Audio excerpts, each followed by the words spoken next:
नमस्कार दोस्तों, मैं अर्जुन आपका स्वागत करता हूँ स्टे बाय अर्जुन के यूट्यूब चैनल में। तो दोस्तों आज की हमारी क्लास है मौलिक अधिकार के बारे में। दोस्तों आज की हमारी तीसरी क्लास है। तो दोस्तों वीडियो को अंत तक जरूर देखना ताकि सभी क्वेश्चन आपको आसानी से याद हो जाएं। साथ ही दोस्तों अगर आप हमारे चैनल पर पहली बार आएँ तो हमारे चैनल को भी सब्सक्राइब कर लीजिएगा, साथ ही बेल आइकन को प्रेस कर लीजिएगा ताकि हमारे आने वाले वीडियो का नोटिफिकेशन आप तक पहुंचता रहे। तो चलिए दोस्तों वीडियो को स्टार्ट करते हैं। यानी आज की क्लास में हम जानेंगे फंडामेंटल राइट्स यानी मौलिक अधिकार के बारे में जानेंगे। तो दोस्तों वीडियो को स्टार्ट करते हैं। यानी आर्टिकल 15 के खंड 3 में किसके बारे में चर्चा की गई है। तो इसमें कहा गया है कि राज्य को अधिकार है कि वह महिलाओं एवं बच्चों के लिए विशेष प्रावधान बना सकता है। यानी आर्टिकल 15 के खंड 3 में कहा गया है कि कोई भी राज्य राज्य को अधिकार दिए गए हैं कि वह महिलाओं एवं बच्चों के लिए विशेष प्रावधान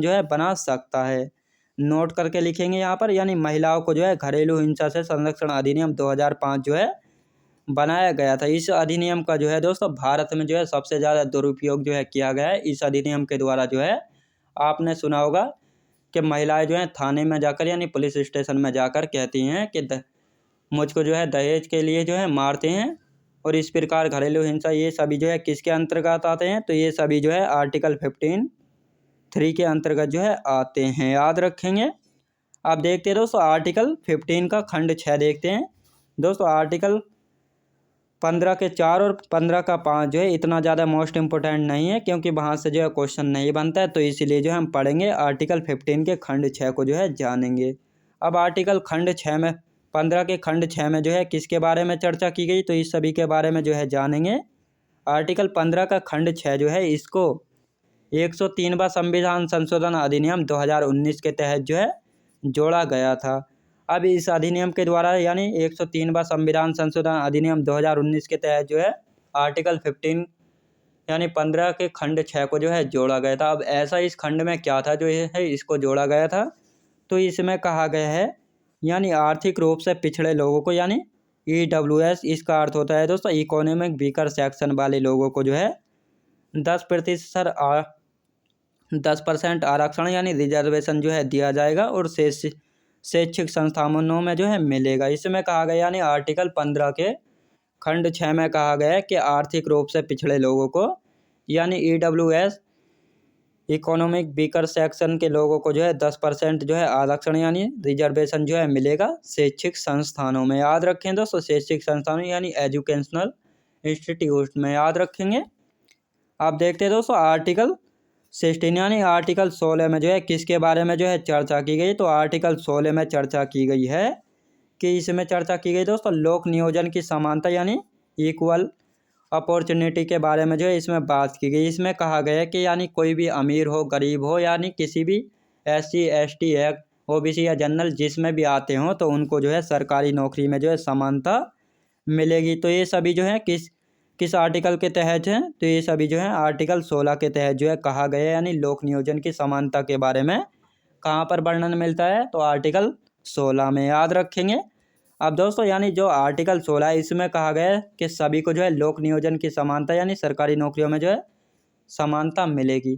लेकिन इसका एक अपवाद है यानी आर्टिकल 16 का खंड 4 इसका उल्लंघन करता है। इसमें कहा गया है कि राज्य को अधिकार है कि वह जनसंख्या के अनुपात में आरक्षण दे सकता है। तो ऐसा क्या कारण है जो कि जनसंख्या के अनुपात में आरक्षण देता है। तो इसमें कहा गया है कि जहाँ पर जनसंख्या बहुत ज़्यादा कम होती है तो वहाँ पर जनसंख्या के अनुपात में भी आरक्षण दिया जा सकता है, याद रखेंगे। अब आते हैं दोस्तों आर्टिकल 16 के खंड 6 में। आर्टिकल 16 के खंड 6 में किसके बारे में चर्चा की गई। इसमें दोस्तों इसमें चर्चा की गई EWS के आरक्षण के बारे में। यानी 103वां संविधान संशोधन अधिनियम 2019 के तहत इसको जोड़ा गया था। और इसमें कहा गया है कि EWS यानी इकोनॉमिक वीकर सेक्शन के लोगों के लिए 10% आरक्षण यानी रिजर्वेशन सरकारी नौकरियों में दिया जाएगा। दोस्तों आर्टिकल 15 के खंड 6 में कहा गया था यानी जो इकोनॉमिक वीकर्स हैं उनको शैक्षणिक संस्थानों में 10% आरक्षण दिया जाएगा। लेकिन पूछा जाए यानी तो अनुच्छेद 16 के खंड 6 में क्या कहा गया है। तो अनुच्छेद 16 के खंड 6 में कहा गया है कि इकोनॉमिक वीकर्स को जो है 10% आरक्षण मिलेगा सरकारी नौकरियों में, याद रखेंगे। अब आर्टिकल 16 यानी आर्टिकल 16 में जो है किसके बारे में चर्चा की गई, तो आर्टिकल 16 में जो है अस्पृश्यता यानी छुआछूत का अंत के बारे में जो है चर्चा की गई। इसमें कहा गया है दोस्तों स्पर्शता का जो है अंत किया गया। इसमें कहा गया है यानी किसी के साथ भी जाति, जन्म स्थान, लिंग और जन्म स्थान के बारे में जो है कोई भी अगर छुआछूत करता है यानी कोई भी छुआछूत करता है तो उसके खिलाफ जो है मुकदमा जो है दायर किया जा सकता है। इसके लिए जो है स्पर्शता का अपराध अधिनियम 1955 जो है बनाया गया था, याद रखेंगे। और इसी अधिनियम के तहत कहा गया है कि कोई भी जो है किसी के साथ जो है छुआछूत करता है तो उस पर जो है 500 रुपये का जुर्माना और प्लस 6 महीने की जेल जो है हो सकती है छुआछूत के लिए, याद रखेंगे। और जो अस्पृश्यता का अपराध अधिनियम 1955 है, इसमें जो है दोस्तों संशोधन करके यानी 1976 में संशोधन करके जो है इसका नया अन्य नाम कर दिया गया था सिविल अधिकार संरक्षण अधिनियम 1955, याद रखें दोस्तों। यानी अस्पृश्यता का अपराध अधिनियम 1955 का नाम कब चेंज किया गया था, 1976 में जो है किया गया था सिविल अधिकार संरक्षण अधिनियम 1955, याद रखेंगे। अब आते हैं दोस्तों आर्टिकल 18 यानी आर्टिकल 18 में जो है किसके बारे में चर्चा की गई, तो इसमें जो है उपाधियों के अंत के बारे में जो है चर्चा की गई। अब दोस्तों उपाधियों का क्या मतलब है, यानी आपने पहले देखा होगा यानी जब संविधान भारत में लागू नहीं हुआ था यानी नहीं बना था तो उससे पहले जो है राजा महाराजा जो है राजा की उपाधि धारण करते थे, महाराजा की उपाधि धारण कर लेते थे। तो इस प्रकार की उपाधियाँ जो है दोस्तों अब जो है धारण नहीं होती हैं। तो ये किस आर्टिकल के तहत जो है इनको ख़त्म किया गया, इसमें कहा गया यानी भारत में जो है सभी लोगों को जो है समानता यानी स्वतंत्रता का अधिकार है और सभी जो है समान है कानून और विधि के अनुसार। तो इसीलिए जो है कोई भी राजा महाराजा की जो है उपाधि धारण नहीं करेगा और इसीलिए जो है दोस्तों उपाधियों का अंत जो है किया गया है आर्टिकल 18 के तहत, याद रखेंगे।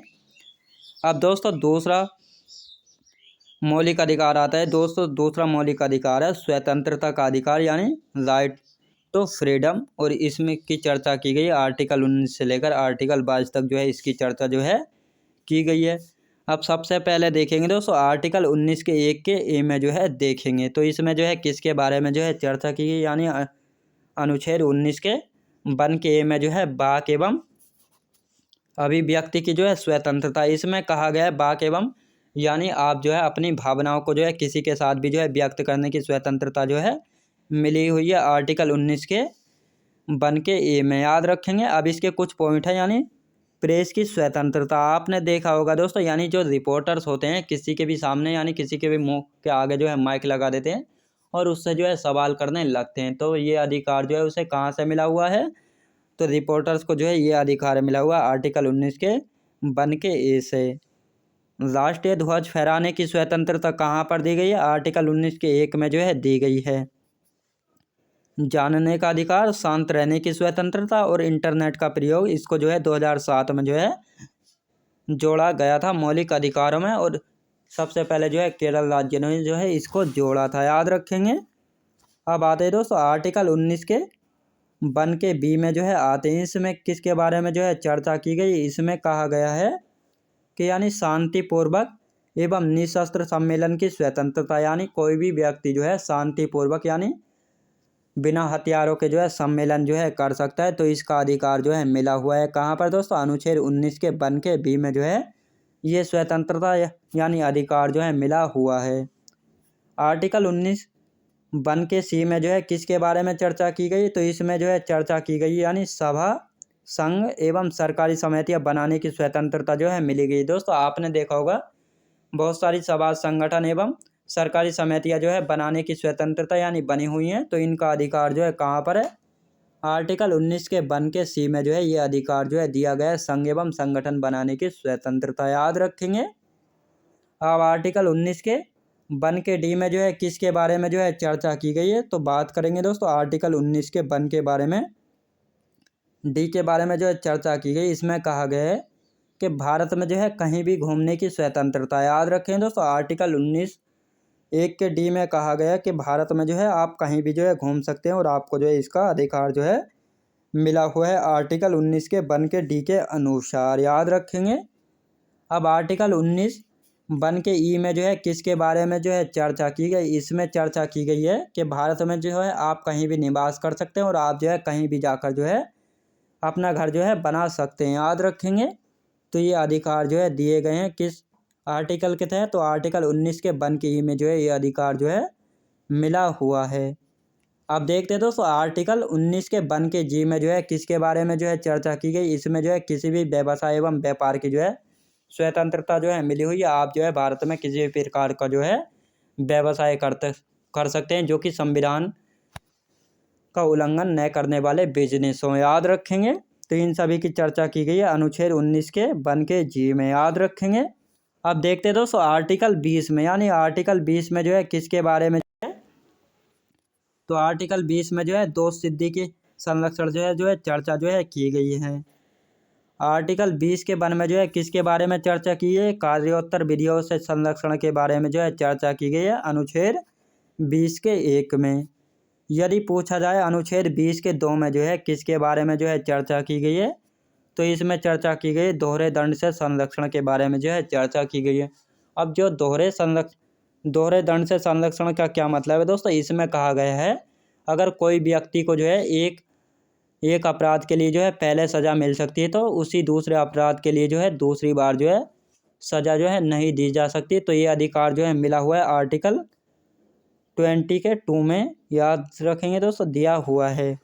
अब देखते हैं दोस्तों आर्टिकल 20 के 3 में जो है किसके बारे में जो है चर्चा की गई है, तो इसमें स्वयं के विरुद्ध साक्षी होने के लिए जो है बाध्य नहीं होगा। इसमें कहा गया है आर्टिकल 20 के खंड 3 में कि स्वयं के विरुद्ध जो है साक्षी होने के लिए जो है बाध्य नहीं होगा। इसमें कहा गया अगर आपको कोई पुलिस गिरफ्तार कर लेती है तो आपको वह जो है मारपीट कर जो है किसी भी अपराध को जो है कबूल जो है नहीं करवा सकती है ज़बरदस्ती, और इसके लिए जो है बाध्य जो है नहीं होगा। अगर आपके साथ ऐसा होता है यानी आपको जो है पुलिस अरेस्ट करती है और आपको जो है मारपीट करके जो है ज़बरदस्ती जो है आपसे कोई भी गुनाह जो है कबूल करवाती है, तो आप जो है कोर्ट में जाकर इसके खिलाफ जो है मुकदमा दायर जो है कर सकते हैं, और जिसके कारण जो है पुलिस वालों की बाढ़ जो है यानी खटिया जो है खड़ी हो सकती है। लेकिन अगर आपने झूठ बोला तो आप पर जो है कार्रवाई की जाएगी सख्त से सख्त। तो ये प्रावधान दिया गया आर्टिकल 20 के खंड 3 में। याद रखेंगे। तो दोस्तों मैं उम्मीद करता हूँ आपको वीडियो क्वालिटी कंटेंट वगैरह सभी कुछ आपको पसंद आया होगा। पसंद आया तो लाइक शेयर और सब्सक्राइब करना बिल्कुल भी ना भूलें। साथ ही दोस्त अगर आप हमारे चैनल पर पहली बार आएँ तो हमारे चैनल को भी सब्सक्राइब कर लीजिएगा, साथ ही बेल आइकन को प्रेस कर लीजिएगा ताकि हमारे आने वाले वीडियो का नोटिफिकेशन जो है आप तक पहुंचता रहे। तो चलिए दोस्तों मिलते हैं नेक्स्ट वीडियोज़ में।